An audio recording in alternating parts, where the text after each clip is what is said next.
Proverbe chapitre 20, le verset 27.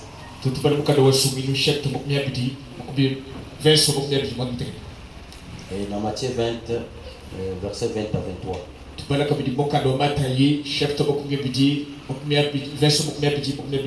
Commençons avec Proverbe 20, le verset 27. Les souffles de l'homme est une lampe de l'Éternel. Il pénètre jusqu'au fond des entrailles.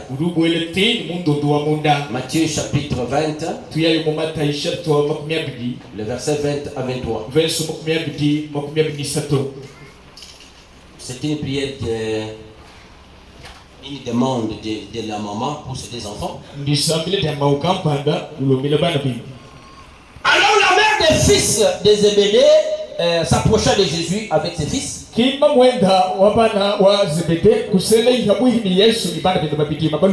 Se prosternant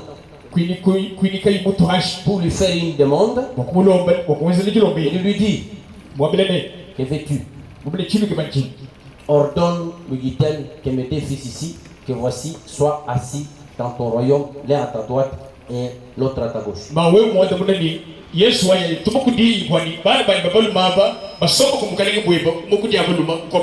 Jésus répondit: vous ne savez ce que vous demandez.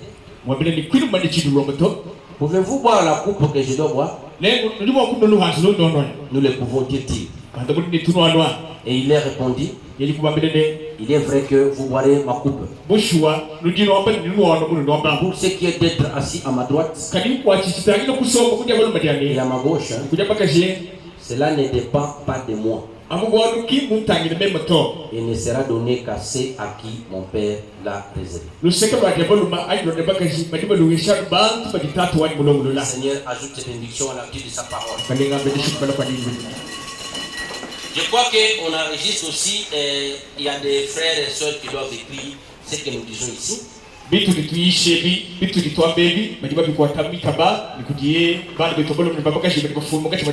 Quand vous êtes sur YouTube là, épée du roi, pour ceux qui l'ont envoyé, vous mettez épée du roi si vous avez la boîte email. Nous sortons tout ce dont nous parlons, ça se trouve là-bas. YouTube, vous cliquez, vous fondez les chaînes YouTube. Le grand thème dont nous parlons, c'est la sagesse du serpent et celle de l'Égypte.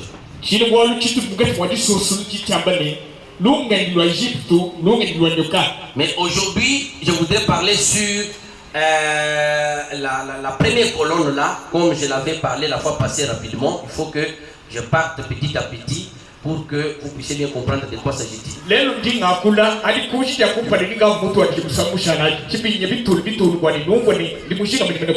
Alors, pour les petits thèmes d'aujourd'hui, c'est 4 phases de l'entraînement de l'esprit humain. C'est dans la première colonne là.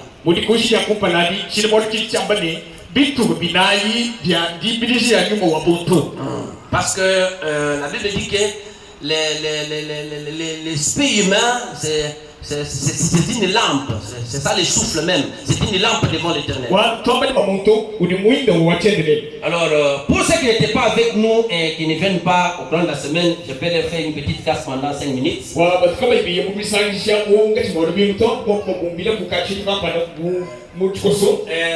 Jésus-Christ a dit que je vous envoie comme des brebis au milieu de nous.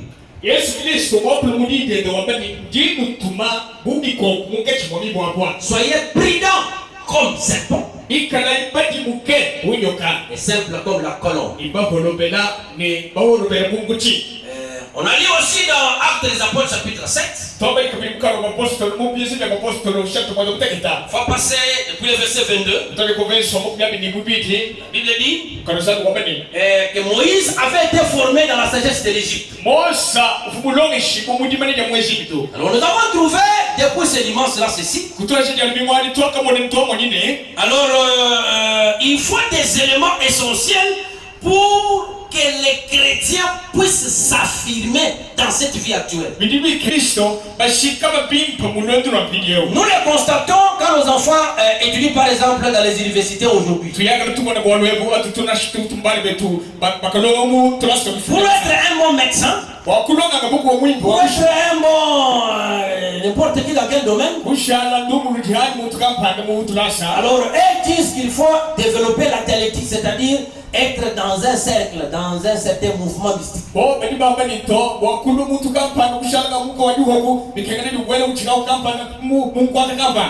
quand nous avons fait les démarches, nous avons étudié pour approfondir qu'est-ce qui démarque les enfants des ténèbres et les enfants qui se disent des croyants. Nous avons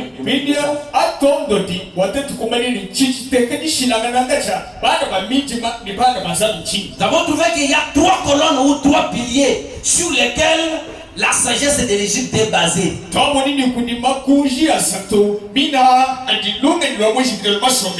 parle de l'Égypte, vous voyez aussi serpent. Maintenant, nous avons trouvé que la première colonne, c'est la valeur et la productivité. La deuxième colonne, ce sont les relations solides.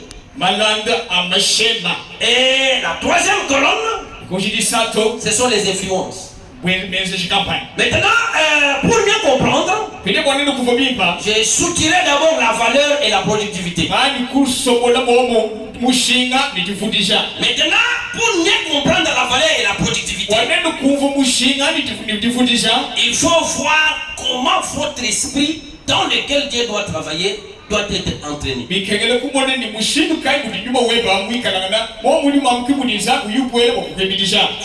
dire ceci. Je suis dans le message question-réponse du 15-10-61.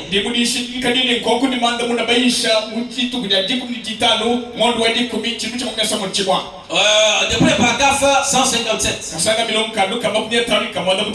On lui a posé la question, veuillez expliquer la différence entre l'esprit et l'âme.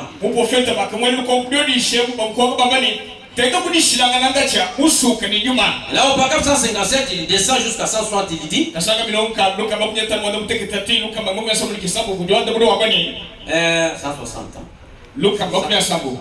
Eh bien, maintenant, celle-là est difficile, cette question. Mais vous êtes pour commencer un être triple.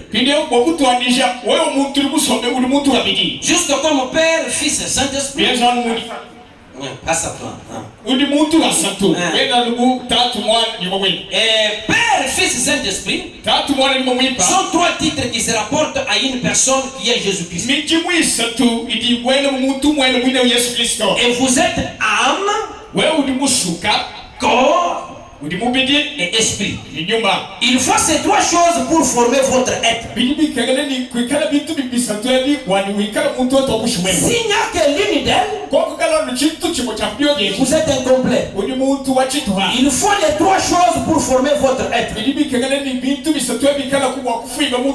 je l'ai dit l'autre jour, voici ma main, voici mon doigt, voici mon nez, voici mes yeux. Mais qui est le moi? Qui est le moi? Parce que ça c'est la main des tels. Mais les tels là c'est qui? Faut pas me dire? Qui est le moi? À qui ceci appartient? C'est ce qui est à l'intérieur de moi. C'est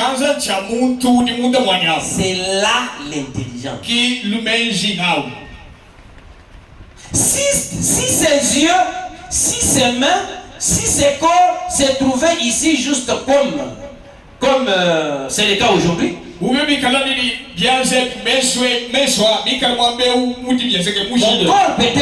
corps peut être ici, mais moi, ce que je suis, je peux être parti. Qui que je sois, à l'intérieur, cela est parti. C'est pourquoi on dit les cadavres de tels. C'est cette partie, la partie qui est esprit. L'âme est la nature de cet esprit-là. Lorsque le Saint-Esprit vient sur vous, il ne fait rien. Il change, ou le Saint-Esprit transforme votre esprit en une âme différente.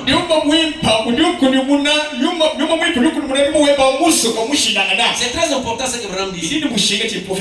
Nous sommes nés dans nos foyers, héritant les natures mauvaises de nos ancêtres. Je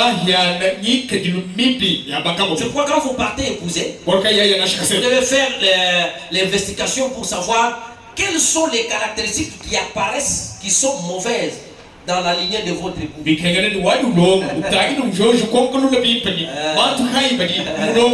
Parce que ces choses-là doivent revenir. Est-ce que je me fais comprendre? Est-ce que je me fais comprendre? Maintenant, il a dit ceci. Si ses yeux et ses mains, si ses corps se trouvaient ici juste comme cela, l'âme est la nature de cet esprit qui est là. Et lorsque le Saint-Esprit entre, quand vous êtes passé du Saint-Esprit, cela change ou transforme votre esprit en une âme différente. Quand vous aimez l'adultère, vous ne pouvez pas résister là. Ça peut être l'esprit de votre arrière-arrière. Ou peut-être une nature que vous avez acquise dans votre environnement. Vous pouvez être là. À une certaine date, vous sentez toujours que les bonnes choses ne doivent pas être bonnes pour vous. Vous vous fâchez souvent même s'il y a de bonnes choses. Votre pensée tournez vers le mal. C'est ce que nous voyons là, c'est ça la nature de votre esprit. Vous ne voulez pas faire des choses de Dieu. C'est ça votre nature. C'est cette nature-là dont la Bible dit que c'est l'âme qui pêche, c'est celle qui mourra. Alors si vous n'y tirez pas attention, vous pouvez prêcher comme je le fais ici. Vous n'êtes pas délivré. C'est là que nous devons tous faire un effort pour que le Saint-Esprit entre nous pour nous prendre, nous faire quitter de la lignée mauvaise pour que nous soyons dans une lignée où les choses doivent être vraiment heureuses.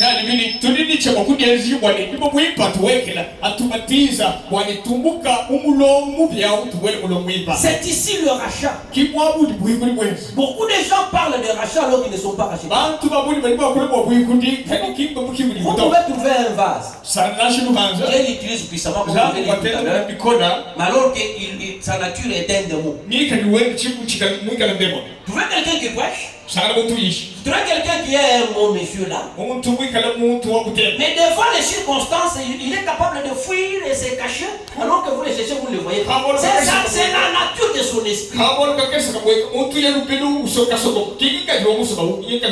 Est-ce que je me fais comprendre? C'est pourquoi il faut prier Dieu pour qu'il vous donne les discernements des choses le meilleur. Frère Branham dit, quand vous causez avec quelqu'un qui a le Saint-Esprit, vous ne pouvez pas faire 5 minutes sans pouvoir connaître ce qu'il est. Il y a des gens qui viennent dans nos églises qui ont pris la position de ne pas changer. Ils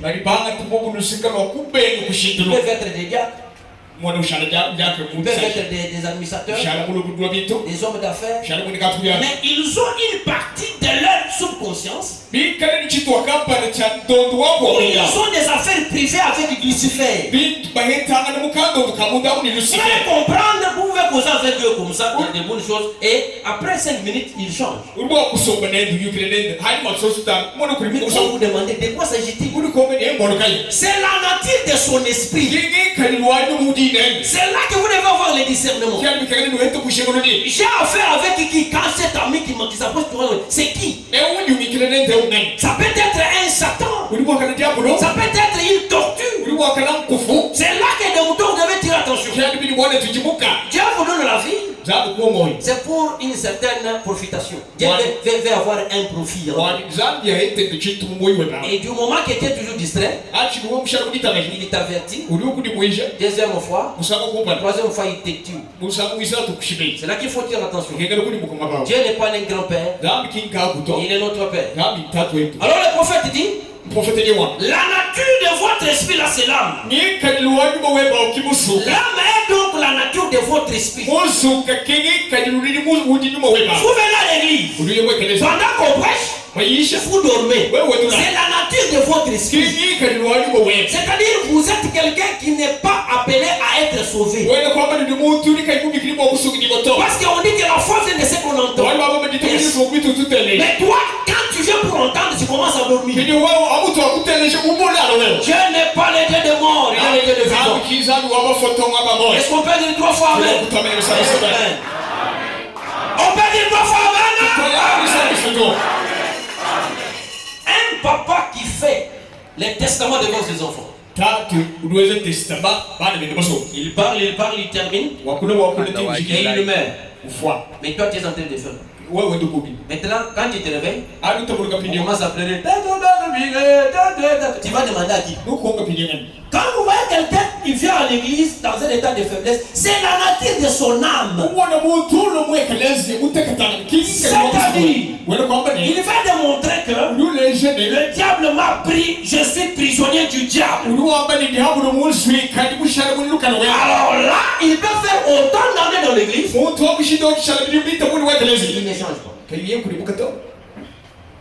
C'est pourquoi dans le monde du message, nous avons une difficulté. Dieu nous dit d'avoir la sagesse comme celle du serpent. Nous sommes toujours des ténébreux. Tu veux un papa, quand il parle, c'est toujours la morale. Il n'y a pas quelque chose comme quoi le message est là. Quand il sert pas, toujours des conseils. Je vous informe. Les véritables conseils sont tirés du message prêché par William Branham. C'est là que la Bible dit que la parole de Dieu est puissante et efficace. Elle pénètre comme une épée. C'est ce monsieur à qui Dieu a donné l'épée aujourd'hui. Et c'est ça le nom de votre église, l'épée du roi. Et les gens de l'épée du roi, ce sont les hommes et les femmes dont les âmes et les natures ont été transformées. Ce ne sont pas les gens qui procrastinent la chose à faire aujourd'hui, demain. Moi, quand vous faites des choses comme ça, vous ne faites pas partie de la carrure de cet homme Branham a parlé pour être partisan du message. La Bible dit, si vous voyez celui qui habite dans ce qu'il fait, il se tient aux côtés du roi et non pas aux côtés des hommes autres. Nous sommes dans un temps où la séduction est très immense. Où les gens pour les deux matériels, ils sont en train d'être vraiment attirés. Mais pour les choses de l'esprit, ils sont très minoritaires. Alors, ça va nous continuer, il dit. Pour commencer, vous étiez vicieux, vous étiez dans les erreurs, dans le péché. Vous étiez mauvais, avec la haine, méchant, querelleur. Maintenant, vous êtes tendre, doux, gentil. Voyez la différence? C'est votre nature maintenant. Alors, le prophète parle de ce que vous manifestez comme nature. Tout ce qui est développement, toi tu es là pour pouvoir déranger. Tout ce qui fait progresser, toi tu te mets là-bas en barrière. Là où il faut parler doucement, toi tu es toujours en colère. Tu n'es pas revêtu de vertu pour exciter les autres à avancer. C'est pourquoi ce que tu fais là, c'est ça la nature de ton esprit. Tu te trouves devant les gens. Pendant ce temps où il y a la crise, pendant ce temps où les gens sont désespérés, toi, dans ta bouche, c'est seulement les paroles qui découragent. On ne peut pas trouver en toi quelque chose qui amène à un autre niveau. C'est ça la nature de ton esprit. Là où il faut te soutenir, là tu dis toujours qu'on fera. C'est ça la nature de ton esprit. Mais les fils de ce monde ne font pas comme ça. Ça va continuer. C'est là que beaucoup de gens auront le Saint-Esprit, mais ils seront en enfer. Quelqu'un avec le Saint-Esprit, mais un Saint-Esprit qui l'amène en enfer. Un jour, Caleb a lu une citation ici. Le pasteur. Le prophète dit que ces gens-là sont des chrétiens, mais qui sont antichristes.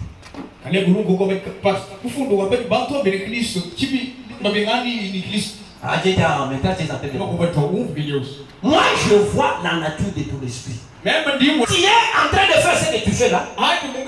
Tu ne sais pas la valeur de Dieu et la valeur de ce que tu fais là.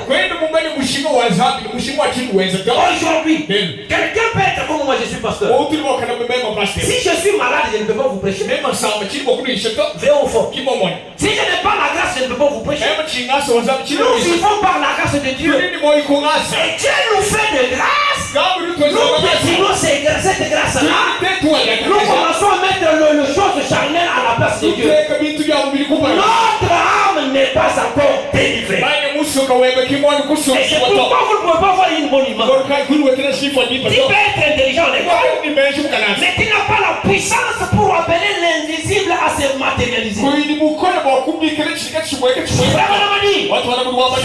est venu au Grand Tabernacle. C'était des gens qui avaient beaucoup étudié. Parce que vous ne pouvez pas créer des produits contre l'arthrite si vous n'avez pas connu ce qu'on appelle les notions de la chimie. Vous trouvez quelqu'un qui dit que j'ai dit au message du temps de l'enfant. Mais Fandler est venu au Grand Tabernacle. Chacun est venu au Grand Tabernacle. Lorsque ces hommes ont reçu le Saint-Esprit, Dieu leur a donné la capacité d'inventer. Qui aujourd'hui homme d'affaires peut inventer? J'ai lancé le défi. Et inventer, ce n'est pas seulement créer, par exemple, la montre ici, non. Inventer, c'est-à-dire trouver des solutions là où les gens ont des désespoirs. Une bonne femme qui a vraiment la transformation dans son esprit. Lisez dans Proverbe 31. Depuis le verset 10. C'est lui qui a trouvé une femme vertueuse, il est heureux. Cette femme-là n'est pas là seulement pour bouffer. Cette femme-là fait du bien à son mari. Cette femme-là, elle a l'esprit d'entrepreneuriat. La Bible dit qu'elle cherche le champ et de la cuillère. Et la femme là, c'est le type de l'église. Ce sont les hommes et les femmes. Les hommes et les femmes sont appelés à être purifiés dans leurs pensées. Et chaque fois quand le gouvernement a des problèmes, qu'ils résolvent. Mais la Bible parle d'Esther qui était Esther, c'était une femme qui a changé la constitution. Et aujourd'hui nous avons les hommes et les femmes qui portent les costumes de destinés $2000. Mais en eux il n'y a même pas un pourcentage d'être homme. La Bible ne fait pas de moine. Ce qui fait de quelqu'un ce qu'il est, la nature de son esprit. Oui, on se retrouve à Kumbalon Kalas. Où sont les bandes avec l'eau et de l'eau. On retrouve à Kumbalon. Oui, on se retrouve à Kumbalon chez moi. Nous sommes les bandes tout petit. On a le monde. Cinquième roue de sa voiture. C'est pourquoi nous ne pouvons pas progresser. C'est pourquoi nous ne pouvons pas aider le président de la République. Parce que nous n'avons pas la discipline. Nous sommes vivants mais étant morts. Un jour Jésus a dit à l'un de ses disciples,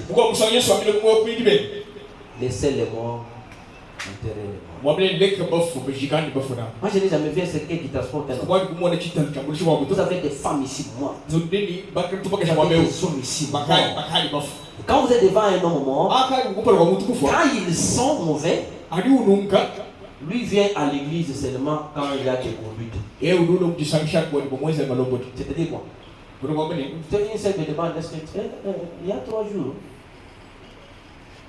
Et comprenez une certaine espèce de croyant. La Bible dit, lorsque les prophéties vont cesser, les connaissances vont cesser, ce qui est parfait, qui est déjà venu est là, ce qui est partiel va disparaître.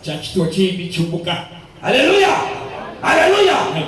Les vases dans lesquels tu attends toujours qu'elle parle là, un jour un vase peut être malade.